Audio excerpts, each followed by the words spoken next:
तुकाराम मुंडे सतत कोणत्या ना कोणत्या कारणामुळे चर्चेत राहणारे IAS अधिकारी आता पुन्हा एकदा तुकाराम मुंडे आपल्या धडाकेबाज कामगिरीमुळे चर्चेत आलेत।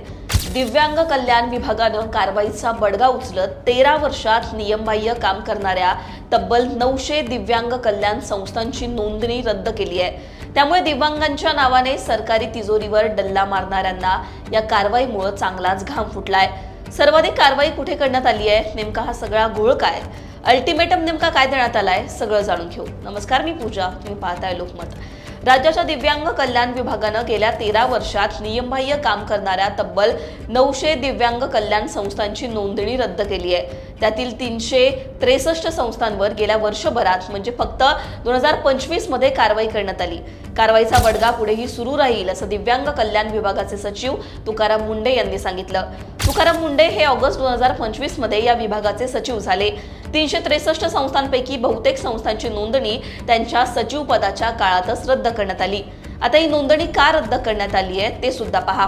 तर कायद्यानुसार या संस्थांनी दिव्यांगांना ज्या सवलती द्यायला हव्यात त्या दिल्याच नाहीत, फक्त कागदावर दाखवल्या। दिव्यांग संस्थांसाठी असलेल्या कायद्याचं सर्रास उल्लंघन करण्यात आलं।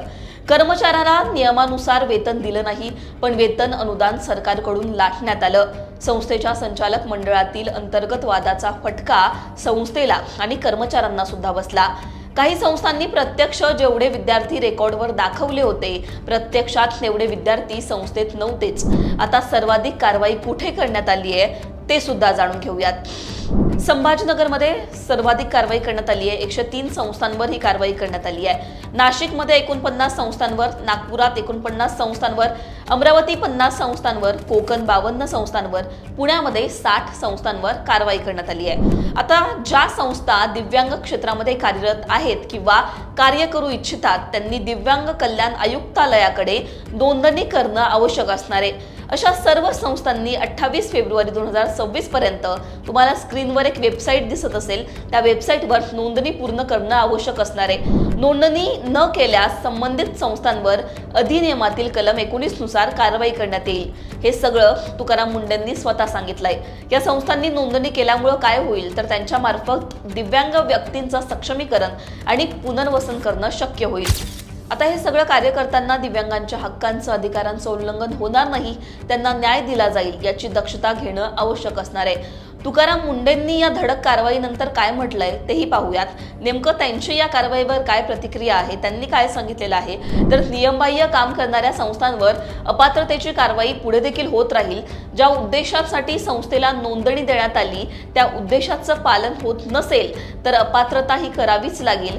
नोंदणीशिवाय चालणाऱ्या संस्था बंदच केल्या जातील असं त्यांनी म्हटलेलं आहे। एकूणच तुकाराम मुंडे हे सतत त्यांच्या अशा धडक कारवायांमुळे ओळखले जातात आणि अशा प्रकारे दिव्यांगांचे पैसे लाटणाऱ्या, सरकारी तिजोरीवर डल्ला मारणाऱ्यांवर कारवाई करण्यात आली आहे। त्यांना चांगलाच घाम तुकाराम मुंडेंनी फोडलाय। तुमची याबद्दलची मतं कमेंटमध्ये सांगा। ही जी कारवाई करण्यात आलेली आहे त्याबद्दल तुम्हाला काय वाटतं हे सुद्धा सांगा। लोकमतला सबस्क्राईब केलं नसेल तर सबस्क्राईब करायला विसरू नका।